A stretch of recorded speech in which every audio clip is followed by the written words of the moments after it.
Hello student, मैं शिवानी सोलन आपका welcome करती हूँ आपके अपने यूट्यूब चैनल स्टडी फंडा पे। सो आज हम इस क्लास के अंदर डिस्कस करने वाले कुछ इंपॉर्टेंट प्रैक्टिस क्वेश्चंस को जो completely based on conditional sentences रहेंगे। उससे पहले अगर आप बच्चे चाहते हैं सीआईएसएफ का बैच लेना तो आप बच्चे प्ले स्टोर पे जाएं और हमारे स्टडी फंडा एप्लीकेशन को डाउनलोड करें, जिसके अंदर आपको क्या क्या मिलेगा। आपके चारों सब्जेक्ट चाहे रीजनिंग, जीके, मैथमेटिक्स और इंग्लिश, और इस बैच के अंदर आपको रिकॉर्डेड वीडियो लेक्चर्स मिलेंगे, टेस्ट सीरीज रहेगी, व्हाट्सएप ग्रुप रहेगा आपके डिस्कशन के लिए, और डेली करंट अफेयर्स। उसके अलावा आपके जो डाउट है वो भी डिस्कस किए जाएंगे, प्लस उसके साथ साथ पीवाईक्यूज का डिस्कशन रहेगा इस बैच के अंदर। चलेगा, स्टार्ट करते हैं आज के सेशन को। आज की जो क्लास रहेगी वो आपके कंडीशनल सेंटेंसेस की रहेगी, ठीक है। चलेगा, फर्स्ट क्वेश्चन देखेंगे। The toy drummer plays the drum if you press the button at the back. आपको चेक करना है बच्चों, आपके एग्जाम के अंदर आता है एक एरर डिटेक्शन का क्वेश्चन। एरर डिटेक्शन के अंदर आपको सिंपल एरर को फाइंड आउट करना होता है कि कौन सा पार्ट आपको इनकरेक्ट दिया गया है। आपको सिंपल एरर को फाइंड आउट करना है कि कौन सा पार्ट आपको इनकरेक्ट दिया गया है, और जिस पार्ट में मिस्टेक है वही आपका as a answer option tick हो जाएगा। फर्स्ट में है तो फर्स्ट, सेकंड में है तो सेकंड, थर्ड में है तो थर्ड, और अगर आपको लगता है कि हमारे तीनों पार्ट्स बिल्कुल सही है तो then answer option will be no error. चलेगा, स्टार्ट करते हैं। देखेंगे जरा फर्स्ट क्वेश्चन में कौन सा पार्ट हमें इनकरेक्ट दिया गया। हम बात करें टॉय ड्रमर की। आप सभी ने बचपन में टॉयज के साथ खेला होगा, सभी बच्चे खेलते हैं, ठीक है। और एक ऐसा टॉय जिसमें आपने देखा होगा एक आगे ड्रम होता था, उसके पेट पे है ना दो स्टिक्स होती थी, और उसकी बैक साइड पे अगर देखो तो एक की होती थी जिसको हम प्रेस करते थे, मतलब जिस चाबी को हम भरते थे तो वो डम डम डम डम बजाना शुरू कर देता था। अब देखो पॉइंट क्या आता है कि जब भी आप कंडीशनल सेंटेंसेस की बात करेंगे तो दो चीजें हमेशा ध्यान रखनी है। इसके अंदर दो क्लॉजेस होते हैं, एक आपका कंडीशनल क्लॉज और एक आपका मेन क्लॉज। कंडीशनल और एक होता है आपका मेन। ये दोनों क्लॉजेस मिलकर आपके कंडीशनल सेंटेंसेस को बनाते हैं, ठीक है। कंडीशनल को पहचानने का एक सिंपल सा तरीका है, कंडीशनल वर्ड होगा। जैसे मैं इफ की बात करूं, इफ जो होता है वो एक कंडीशन को बताने का काम करता है, तो आप इससे पहचान सकते हैं कि हमारा कौन सा क्लॉज हो गया, कंडीशन। अगर इफ कंडीशनल है तो रिमेनिंग जो होगा वो हमारा कौन सा क्लॉज होगा, मेन। रिमेनिंग जो होगा वो हमारा कौन सा क्लॉज होगा, main. The toy drummer plays the drum, ये हमारा मेन क्लॉज होगा। अब आप बच्चे एक चीज हमेशा ध्यान रखेंगे कि अगर हम कंडीशन को लगा रहे हैं और रिजल्ट एक ही आ रहा है, भाई अगर मैं भी उस चाबी को भरूंगी तो भी वो बजाएगा ड्रम, ठीक है। आप करेंगे तो भी बजाएगा, तो इसका मतलब है हम बात कर रहे हैं जीरो कंडीशन की, क्योंकि जीरो कंडीशन वही होती है जो कभी बदलती नहीं है, और जीरो कंडीशन का मतलब होता है प्रेजेंट इंडेफिनिट। जीरो कंडीशन का मतलब बच्चों प्रेजेंट इंडेफिनिट।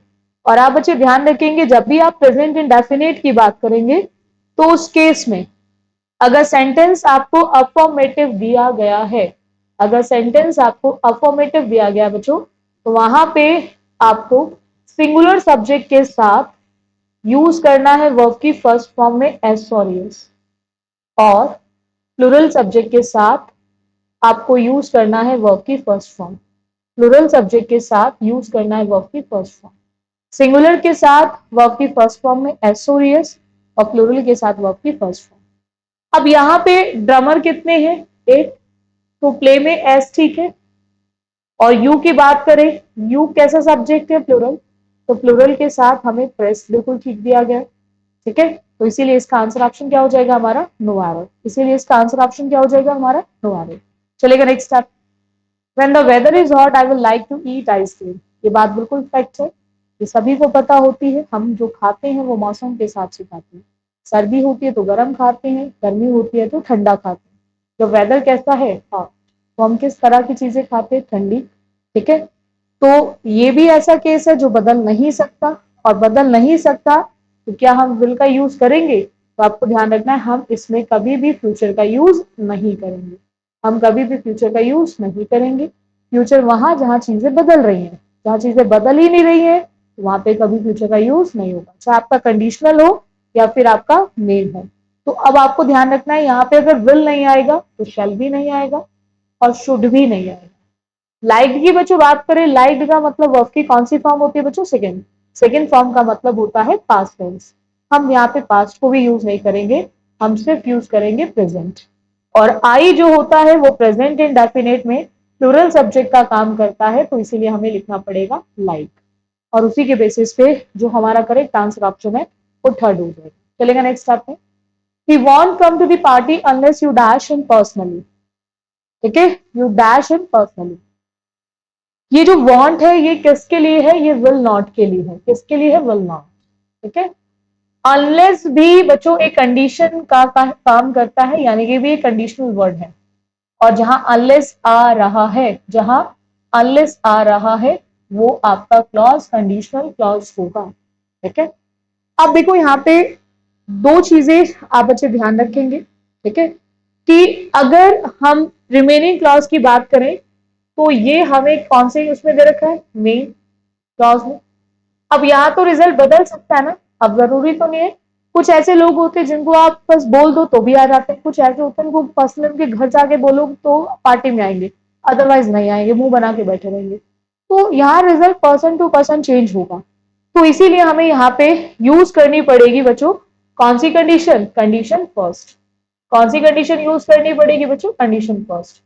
कंडीशन फर्स्ट में आपको ध्यान रखना है बच्चों कि कंडीशनल क्लॉज, जो हमारा कंडीशनल क्लॉज है वो हमारा प्रेजेंट टेंस में यूज होगा। किसमें यूज होगा बच्चों? प्रेजेंट टेंस में। तो आप ध्यान रखेंगे यहाँ पे हमें कंडीशनल क्लॉज में यूज करना है प्रेजेंट टेंस।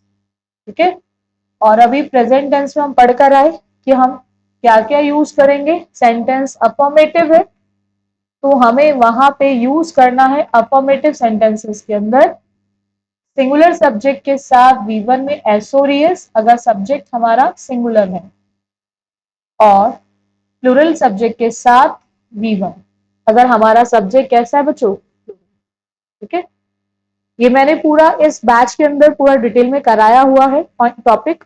ठीक है, और अगर सेंटेंस आपका नेगेटिव होता है या फिर सेंटेंस बच्चों आपका इंटेरोगेटिव होता है जब आपसे कोई क्वेश्चन कर रहा है, ठीक है, तो उस केस में आपको ध्यान रखना है सिंगुलर सब्जेक्ट के साथ आप डज लिखेंगे और प्लूरल सब्जेक्ट के साथ आप डू लिखेंगे। और डू हो या डज हो, उन दोनों के साथ आपको यूज करनी है वर्ब की फर्स्ट फॉर्म। इतना क्लियर है? तो यहाँ पे यही पॉइंट है। ठीक है, तो हमें अनलेस मिला, तो अनलेस में यू कैसा सब्जेक्ट है? प्लूरल। तो प्लूरल सब्जेक्ट के साथ हमें क्या लिखना पड़ेगा? इनवाइट। क्या लिखना पड़ेगा? इनवाइट। हम इनवाइटेड इसलिए यूज नहीं कर सकते बच्चों, इनवाइटेड होता है हमारा पास्ट और हमें यहाँ पे विल दे रखा है फ्यूचर, और कंडीशन में कभी फ्यूचर का यूज नहीं होगा और ना ही विल की पास्ट फॉर्म वुड आती है। कितना क्लियर है? चलेगा नेक्स्ट आते, नेक्स्ट क्वेश्चन देखेंगे। My niece dash from the station if she gets shortly from her office. आपके फिलर्स के क्वेश्चंस आते हैं, आपको फिल करना होता है कि कौन सा ब्लैंक के अंदर फिल होगा। अब उसने बोला है कि यदि जो उसकी नीस है, ठीक है, उसको शॉर्ट लीव मिल जाती है, ठीक है, ऑफिस से, तो वो उसको स्टेशन लेने के लिए आएगी। अब यहाँ पे हमने शी के साथ क्या देखा बच्चों? गेट में एस। शी के साथ हमने क्या देखा? गेट में एस, यानी कि हम सिंगुलर वर्ब की बात कर रहे हैं। और हमने कंडीशनल क्लॉज में प्रेजेंट टेंस को देखा, और अगर कंडीशनल प्रेजेंट में होगा, अगर बच्चों कंडीशनल क्लॉज प्रेजेंट में है तो आप बच्चे ध्यान रखेंगे उस केस में कंडीशन 1 में हम मेन क्लॉज में यूज करेंगे सिंपल फ्यूचर, यानी कि विल के साथ साथ शैल के साथ साथ कैन और कैन के साथ साथ विल, और इन सबके साथ यूज होती है वर्ब की फर्स्ट फॉर्म। तो यहाँ पे आपको ध्यान रखना है, हम पिक भी नहीं लिख सकते, पिक्स भी नहीं लिख सकते, बिकॉज ये दोनों प्रेजेंट को बताते हैं। ठीक है, हम बात कर रहे हैं सिंपल फ्यूचर की, तो सिंपल फ्यूचर में विल के साथ क्या आएगा? वर्ब की फर्स्ट फॉर्म। ये ग्रामेटिकली ऑलरेडी इनकरेक्ट है क्योंकि हैव आ रहा है तो थर्ड फॉर्म आती है, फर्स्ट फॉर्म कभी यूज नहीं होती, ये ग्रामेटिकली ऑलरेडी इनकरेक्ट है। तो will pick me up is the correct one. चलेगा नेक्स्ट आते, I can not help you if you tell me your problem. ठीक है, अब आपसे कहा जा रहा है कि मैं तुम्हारी मदद नहीं कर सकता। ठीक है, अब बात हो रही है किसको लेकर, if you tell me your problem. अब हमें यहां से इफ से समझ आ गया कि हम बात कर रहे हैं एक कंडीशनल क्लॉज की, ठीक है, हम बात कर रहे हैं कंडीशनल क्लॉज की। ये हमारा कौन सा क्लॉज है, कंडीशनल क्लॉज। तो ये जो हमारा रिमेनिंग होगा, ये हमारा कौन सा क्लॉज होगा बच्चों, मेन क्लॉज। ये कौन सा होगा, मेन। आप बच्चे ध्यान रखेंगे कि मैं मतलब तुम जब तक मुझे प्रॉब्लम ही बताओगे मैं तुम्हारी मदद नहीं कर सकता। हमने मदद कब होगी, उसके आगे उसके लिए कंडीशन रखी है, प्रॉब्लम बतानी पड़ेगी तभी मदद होगी। तो आपको ध्यान रखना है, जब भी आप नेगेटिव सेंस में एक कंडीशन की बात करते हैं, जब भी आप नेगेटिव सेंस में कंडीशन की बात करते हैं, तो उस केस में यूज होता है अनलेस। उस केस में हम लोग क्या यूज करते हैं बच्चों, अनलेस। ठीक है, उस केस में हम क्या यूज करते हैं बच्चों, अनलेस। तो अब आप अच्छे ध्यान रखेंगे यहां पे, ठीक है, हम किसका यूज करेंगे, अनलेस। अनलेस एक कंडीशन के लिए यूज होता है, और ये किस तरह से कंडीशन के लिए यूज होता है, नेगेटिव सेंस में। किस सेंस में, एक नेगेटिव सेंस में, ठीक है, नेगेटिव सेंस में होता है। और यही रीजन है कि अपने साथ कभी भी नॉट को लेकर नहीं आता, क्योंकि अपने आप में नेगेटिव है, इसलिए नॉट को लेकर नहीं आता।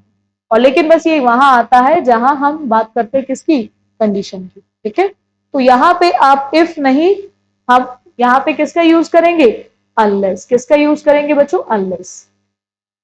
तो हम इसको करेक्ट करके किस तरह से लिखेंगे कि I can not help you unless you tell me your problem. मतलब जब तक तुम मुझे अपनी प्रॉब्लम नहीं बताते। नहीं का सेंस आता है, लेकिन हम इसमें नहीं को लिखते नहीं है, क्योंकि वो अपने आप में ना नहीं होता है। ठीक है, चलेगा नेक्स्ट आपने। One can never imagine how hot it gets in Delhi unless one doesn't go there in person. ये बात बिल्कुल ठीक है। कोई व्यक्ति तब तक इमेजिन नहीं कर सकता जब तक वो वहां खुद जाके ना रहे, खुद जाके उस चीज को एक्सपीरियंस ना ले कितना गर्म है दिल्ली। ठीक है, अब यहां पे अगेन हमें अनलेस मिला, तो हमें ये ध्यान रखना है जहां अनलेस है वो हमारा कौन सा क्लॉज होगा बच्चों, कंडीशनल। वो कौन सा क्लॉज होगा, कंडीशनल। अब बचेगा जो रिमेनिंग, ठीक है, one can never imagine how hot it gets in Delhi, ये हमारा कौन सा क्लॉज होगा बच्चों, ये कौन सा होगा हमारा। अब आप बच्चों को ध्यान रखना है कि जब भी आपको अनलेस दिया है, तो अनलेस अपने आप में एक नेगेटिव वर्ड है, और नेगेटिव होने के कारण हम यहाँ पे कभी भी नॉट का यूज नहीं करेंगे, यानी कि यहाँ पे हम कभी भी नंट को यूज नहीं करेंगे। हम यहाँ पे कभी भी नंट को यूज नहीं करेंगे। सबसे पहले हमें यहाँ से नंट हटाना है। दूसरा, मैंने अभी आपको एक स्ट्रक्चर में लिखवाया था कि हम नेगेटिव और इंटेरोगेटिव में ही डू डज यूज करते हैं। नॉट हटेगा तो डेफिनेटली डू डज भी हटेगा, फिर हमें लगाना V1 में एस और यस या वर्ब की फर्स्ट फॉर्म। यही पॉइंट यहाँ पे भी आपको यूज करना है। नंट हटेगा तो डज भी हटेगा। अब वन कैसा केस है बच्चों, सिंगुलर। वन कैसा केस है, सिंगुलर। सिंगुलर के साथ आपको गो नहीं गोज लगाना है। गो की जगह क्या यूज करना है, गोज। और उसी के बेसिस पे आपका जो करेक्ट आंसर ऑप्शन है वो सेकेंड हो जाएगा। आप गो की जगह किसका यूज करेंगे बच्चों, गोज। इतना क्लियर है, चलेगा नेक्स्ट आपने। If you add 2 + 2 you will get 4। आपसे कहा जा रहा है कि अगर आप 2 और 2 जोड़ते हो तो क्या मिलेगा, 4। अब मैथमेटिकल फैक्ट, भाई मैं भी 2 और 2 को जोड़ूंगी तो 4 बनेगा, आप भी जोड़ोगे तो 4 ही बनेगा। ऐसा तो नहीं है आप जोड़ रहे हो तो 5 बन रहा है, मैं जोड़ रही हूँ तो 4, ऐसा तो नहीं है। यानी कि कोई भी उसको जोड़ेगा तो कितना बनेगा, 4। चाहे हिस्टोरिकल फैक्ट्स हो बच्चों, चाहे आपके मैथमेटिकल फैक्ट्स हो, चाहे यूनिवर्सल हो, या फिर आपके हैबिचुअल एक्शन, ऐसी चीजें जो कभी बदलती नहीं है उसको हम बोलते हैं जीरो कंडीशन। और जीरो कंडीशन का मतलब होता है कि आप कभी भी फ्यूचर का यूज नहीं करेंगे। ठीक है, क्योंकि जो चीज आज है वो पहले भी थी और आने वाले कल में भी रहेगी। ठीक है, इसीलिए हम इसको ना तो कभी फ्यूचर में लिखते हैं बच्चों और ना ही कभी पास्ट में लिखते हैं, हमेशा प्रेजेंट में लिखेंगे। तो अब यहाँ पे आपको क्लियर है कि इफ को देखकर हमें यहां समझ आ गया कि हमारा कंडीशनल है। ठीक है, ये हमारा कौन सा क्लॉज है बच्चों, कंडीशनल क्लॉज। तो कंडीशनल क्लॉज की बात करें बच्चों, तो कंडीशनल क्लॉज यू आपका प्लूरल सब्जेक्ट है, प्लूरल के अकॉर्डिंग ऐड, ठीक है। बट यहाँ पे यू के साथ क्या विल करेक्ट होगा, तो हम यहाँ पे विल का यूज नहीं करेंगे। अगेन यू कैसा सब्जेक्ट है बच्चों? प्लूरल।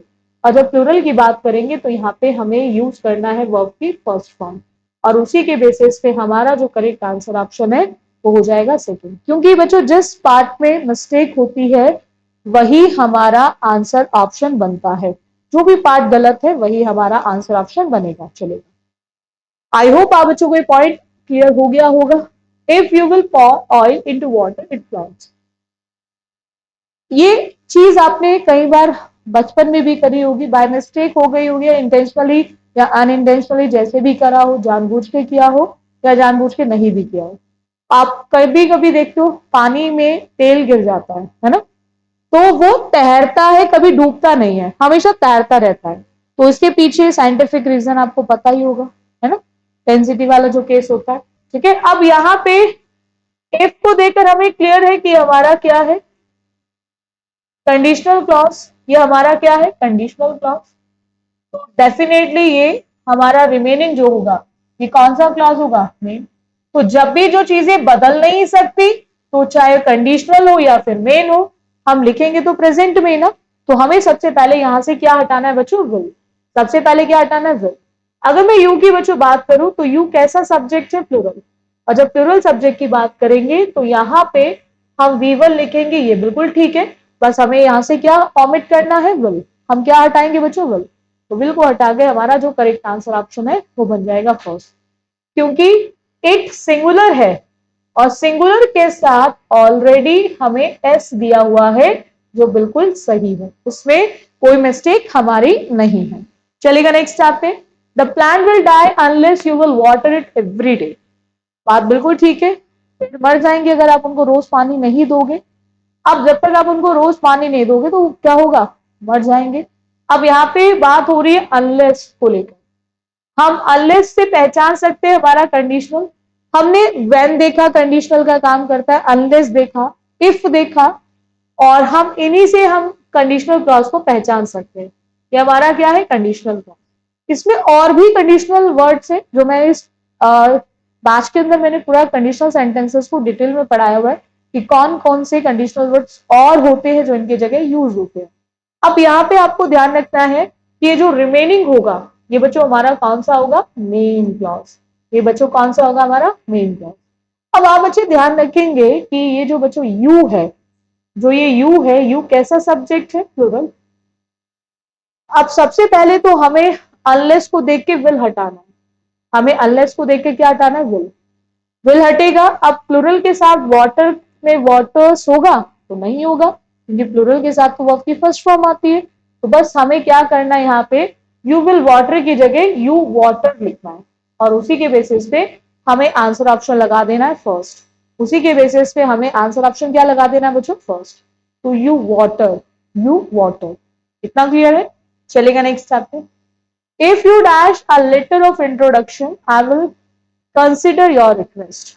अब बात हो रही है इफ को लेकर। ब्लैंक के अंदर फिल करना है कि यहां पे आप क्या फिल करेंगे। ये हमारा कंडीशनल और रिमेनिंग जो है वो हमारा मेन क्लॉज है। ये हमारा मेन क्लॉज, क्योंकि हमें कंडीशनल और मेन के बीच में डिफरेंस बहुत अच्छे से पता होना चाहिए। ठीक है, हम जानते हैं कंडीशनल में कभी भी फ्यूचर का यूज नहीं होगा। ठीक है, अब यहाँ पे हमने विल के साथ कंसिडर पढ़ा तो हम समझ गए कि बात हो रही है कंडीशन कौन सी की? First, condition first. तो कंडीशन फर्स्ट के अंदर अगर मेन क्लॉज में फ्यूचर है तो कंडीशनल क्लॉज में हमें क्या लिखना पड़ेगा? Present tense. हमें क्या लिखना पड़ेगा? Present tense. तो आपको ध्यान रखना है कि हमें यहाँ पे प्रेजेंट टेंस लिखना है। तो यू कैसा सब्जेक्ट है बच्चों? यू कैसा सब्जेक्ट है? प्लूरल। तो प्लूरल के साथ हम ब्रिंग में एस तो नहीं लगा सकते, क्योंकि एस लगाते ये सिंगुलर बन जाएगा। तो सबसे पहले हम इसको हटाएंगे। दूसरा, हम विल का यूज कंडीशनल में नहीं करते, तो अगर विल नहीं आएगा तो विल भी नहीं आ सकता, क्योंकि ये भी तो फ्यूचर को ही बता रहा है। बचा कौन सा ऑप्शन? Only third. यू के साथ हमें ब्रिंग यानी कि वर्ब की फर्स्ट फॉर्म लिखनी है, क्योंकि जो ये वर्ब की फर्स्ट फॉर्म होती है ये हमारी प्लूरल होती है। इतना क्लियर है? आई होप आप बच्चों को ये पॉइंट अच्छे से क्लियर हो गया होगा। सो क्लासेस अगर अच्छी लगती है तो उनको लाइक और शेयर जरूर कर दिया करो, ताकि जिन स्टूडेंट को सीआईएसएफ का बैच चाहिए आप बच्चे प्ले स्टोर पे जाएं और वहां से हमारे स्टडी फंडा एप्लीकेशन को डाउनलोड करें, जिसके अंदर आपको सीआईएसएफ के लिए एक कंप्लीट बैच मिल जाएगा। ऑल सब्जेक्ट्स इसके अंदर कवर है। बाकी आज के लिए इतना रखिए। So thank you student for the session. बाकी फिर मिलते हैं नेक्स्ट क्लास में कुछ और प्रैक्टिस क्वेश्चंस के साथ।